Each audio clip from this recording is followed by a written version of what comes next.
त्रिभाषा सूत्राचा अहवाल तत्कालीन मुख्यमंत्री उद्धव ठाकरे यांनी स्वीकारला होता असंही मुख्यमंत्री देवेंद्र फडणवीस यांनी सह्याद्री अतिथीगृहातल्या पत्रकार परिषदेमध्ये म्हटलंय।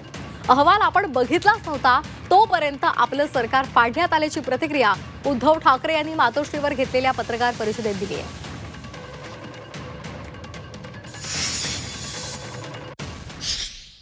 14 सप्टेंबर 2021 ला या समितीने उद्धव ठाकरे साहेबांना 101 पानाचा अहवाल सादर केला। त्याचं जे DGIPRचं ट्वीट आहे तेही माझ्याकडे आहे, हे आपण सगळे बघू शकता। तो अहवाल स्वीकारताना उद्धवजी दिसतायत, बरेच लोक दिसतायत, माननीय संपादकही उपस्थित होते पण ते फोटोत दिसत नाही आहेत, आणि हा ट्वीट त्या ठिकाणी करण्यात आलेला आहे। उच्च शिक्षणासाठी ती समिती नेमली होती, तिचा अहवाल हा सादर केला म्हणजे दिला गेला।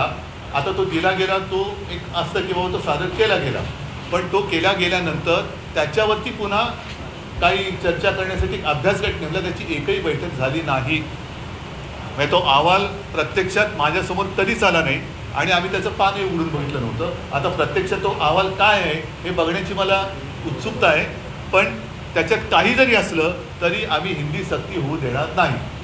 आणि ते त्यावेळेलाही माझ्या लक्षात, म्हणजे वेळ चालली नाही, सरकारच पाडलं ना गद्दारी करून यांनी।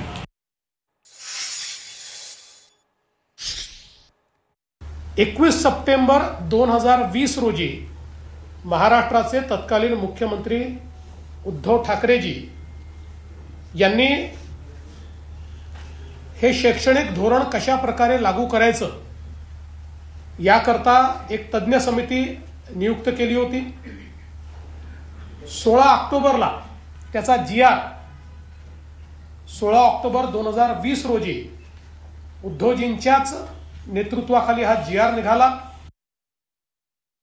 हा अहवाल मंत्रिमंडळासमोर सादर झाला, मंत्रिमंडळाला सादर झाला।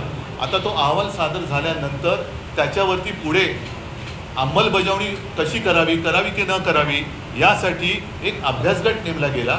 तो अभ्यासगट माझ्या अध्यक्षतेखाली मी तत्कालीन मुख्यमंत्री होतो म्हणून नेमला गेला।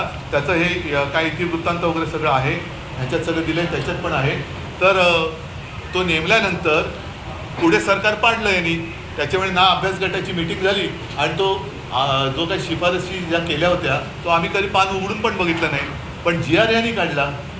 जर का मी GR काढला असता तर 3 वर्ष काय झोपा काढत बसले होते?